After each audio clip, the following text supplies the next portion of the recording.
Hi everyone, welcome back. We are still in the book of Numbers. We are going to read chapters 11, 12, maybe 13. Let's see how long my voice holds out. I apologize. I'm not going to be able to put the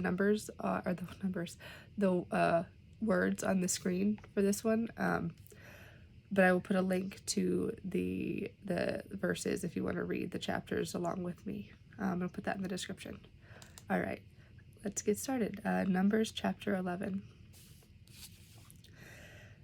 Now the people complained in the hearing of the Lord, and when he heard it, his wrath flared up, so that the fire of the Lord burned among them and consumed the outskirts of the camp. But when the people cried out to Moses, he prayed to the Lord, and the fire died out. Hence the place was called Taberah, because there the fire of the Lord burned among them.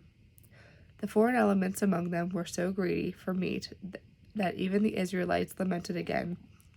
Would that we had meat for food. It's like, I wish that we had meat for food.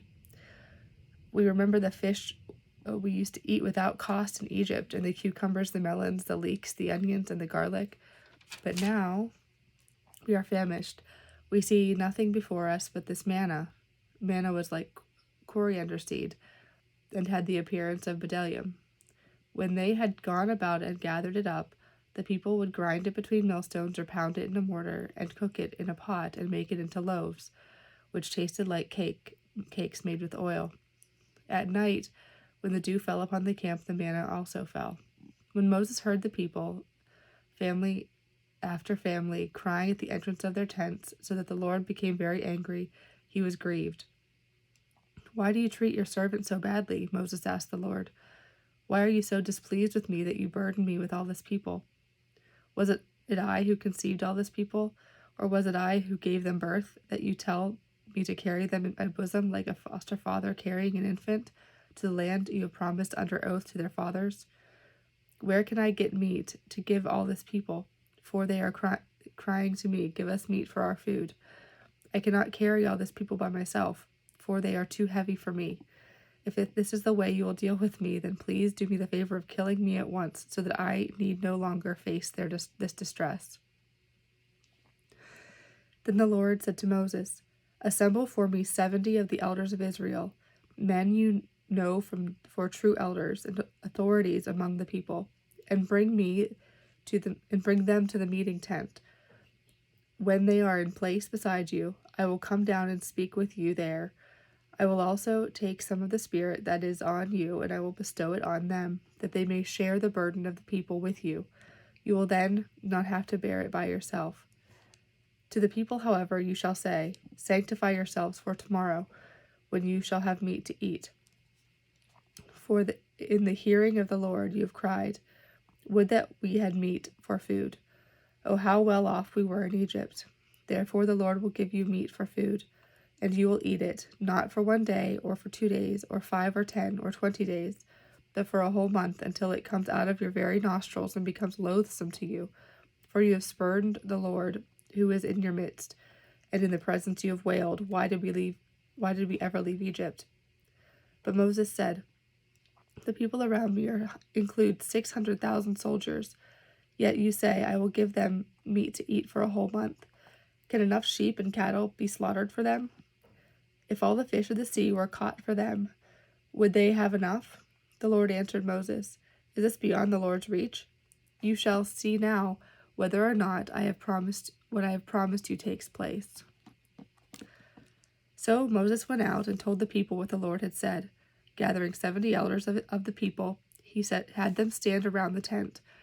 The Lord then came down in the cloud and spoke to him. Taking some of the Spirit that was on Moses, he bestowed it on the 70 elders, and as the Spirit came to rest on them, they prophesied.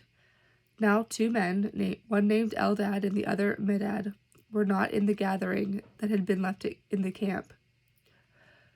They too had been on the list, but had not gone out to the tent.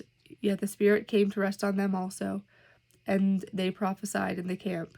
So when a young man quickly told Moses, "Eldad and Medad are prophesying in the camp," Joshua, son of Nun, who from his youth had been Moses' aide, said, "Moses, my lord, stop them." But Moses answered him, "Are you jealous for my sake? Would that all the people of the Lord were prophets. If only all the people. It's kind of, would that, that phrasing, it's, like, would that we had meat to eat. I wish that we had meat to eat. Would that all were prophets. It would help if all understood. Anyway, that's kind of what that phrasing means. You'll see that in a lot of older writing styles. Would that all the people of the Lord were prophets. Would that the Lord might bestow his spirit on them all. Then Moses retired to the camp along with the elders of Israel. There arose a wind sent by the Lord that drove in quail from the sea and brought them down over the campsite at a height of 2 cubits from the ground, for a distance of a day's journey all around the camp. All that day, all night, and all the next day the people gathered in the quail. Even the one who got the least gathered 10 homers of them. Then they spread them all out, all around the camp. But while the meat was still between their teeth, before it could be consumed, the Lord's wrath flared up against the people, and he struck them with a very great plague. So the place was named Kibroth Hattaavah, because it was there that the greedy people were buried. From Kibroth Hattaavah, the people set out for Hazeroth.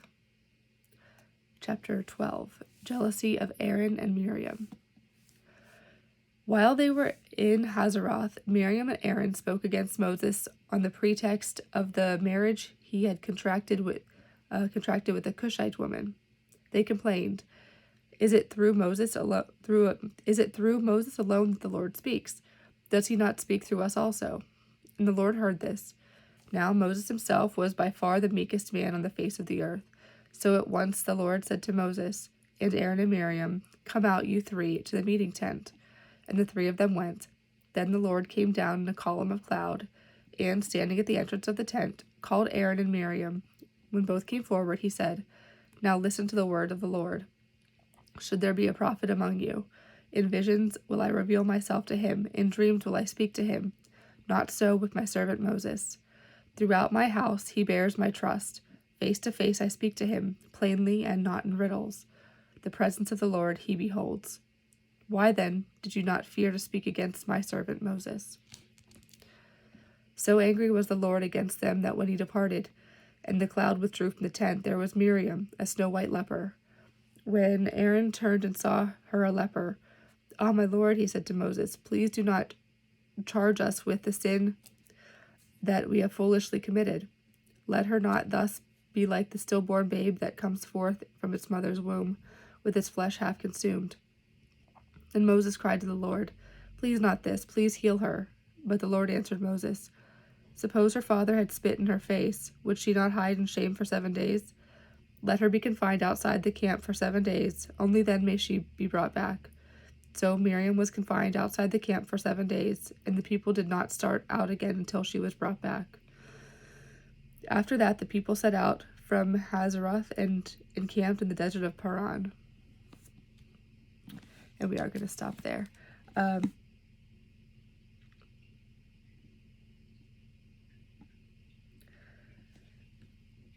I've always found that last part interesting. How when Miriam questioned why the Lord just spoke through Moses, and then his response, the Lord's response to her and to Aaron, was, "Should there be a prophet among you?" So I'm going to modernize this language a little bit because to make it hit home. Should there be a prophet among you? So if there's a prophet among you, in visions will I reveal myself to him. So he'll see me in visions, not face to face. In dreams will I speak to him. Not so with my servant Moses. Throughout my house he bears my trust. Face to face I speak to him. So the Lord meets him face to face. I speak to him plainly and not in riddles, whereas prophets are often spoken through, but in riddles. The presence of the Lord he beholds. So then why then did you not fear to speak out against my servant Moses? It's still kind of hard to imagine living in a time where the leader of your group, the Lord meets with him face to face and personally. I can't imagine that, but that's really must have been a special time to be alive, to know that the Lord of the universe was meeting with someone directly that you're with. Anyways, on that note, we will stop for today. Hope you all have a great week. There's a nasty cold or flu or something going around. I have it, so get lots of rest, take your vitamin C. Hope you're all healthy. And on that note, let's close with the Lord's Prayer. Our Father, who art in heaven, hallowed be thy name. Thy kingdom come, thy will be done, on earth as it is in heaven. Give us this day our daily bread, and forgive us our trespasses, as we forgive those who trespass against us. And lead us not into temptation, but deliver us from evil. For that is the kingdom, power, and the glory, forever and ever. Amen. All right, hope you have a great week. I will see you next Sunday for Christmas Eve, I believe. Yeah, Christmas Eve. All right, bye.